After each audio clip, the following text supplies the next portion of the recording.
আসসালামু আলাইকুম। কেমন আছেন? আপনাদের সকলকে আমন্ত্রণ জানাচ্ছি আমার সঙ্গে। যারা সৌদি আরবের ভিতর থেকে হজ করতে চাচ্ছেন, তাদের জন্য হজের নিবন্ধন আজকে থেকে শুরু হয়েছে।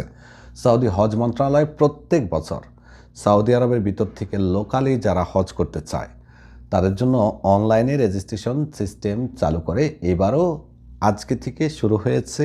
যারা হজ করবেন বা হজ করার পরিকল্পনা আছে, তারা অবশ্যই শেয়ার করবেন। আর আজকেই চেষ্টা করবেন নিবন্ধনের প্রস্তুতি নিতে, কারণ এইবার হজ নিবন্ধনের সময় কতদিন এবং খরচ কত এই সম্পর্কে এখন পর্যন্ত হজ মন্ত্রণালয় কোনো নির্দেশনা দেয়নি। আমরা শুধুমাত্র সৌদি গ্যাজেট সহ এবং সৌদি হজ মন্ত্রণালয়ের যে ওয়েবসাইট আছে সেখান থেকে নিশ্চিত হয়েছি আজকে আবেদন করা যাচ্ছে এবং আমি নিজেও চেষ্টা করেছি আবেদন করা যাচ্ছে। খেয়াল রাখবেন, সৌদি আরব থেকে শুধুমাত্র তারাই হজ করতে পারবেন যারা ইকামা হোল্ডার।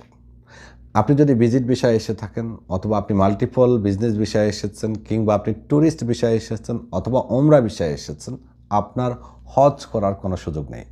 শুধুমাত্র যারা ইকামা হোল্ডার এবং যারা সৌদি নাগরিক, তারাই সৌদির ভিতর থেকে হজের জন্য আবেদন করতে পারবে।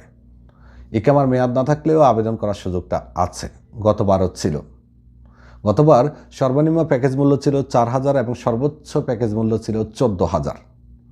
বাট এইবার আমরা এখন পর্যন্ত প্যাকেজ মূল্য হাতে পাইনি। তবে আশা করি প্যাকেজ মূল্য গতবারের মতোই থাকবে। আপনাকে যেটি করতে হবে, হজের জন্য আবেদন করার জন্য নুসুক অ্যাপসটি ওপেন করতে হবে, তারপরে নাফাত দিয়ে লগ ইন করতে হবে, দেন দাফে দাফে আপনাকে ধাপগুলো কমপ্লিট করতে হবে। যদি না পারেন তাহলে কোনো অফিসের সাহায্য নিতে পারেন খেদামাত মুক্তবের। তবে হজের জন্য নিজের আবেদন করতে হয়। এছাড়া আপনি nusuk.hoj.sa এই লিঙ্কে গিয়েও আপনি হজের নিবন্ধন করতে পারেন। ধন্যবাদ, ভালো থাকবেন। আল্লাহ হাফেজ।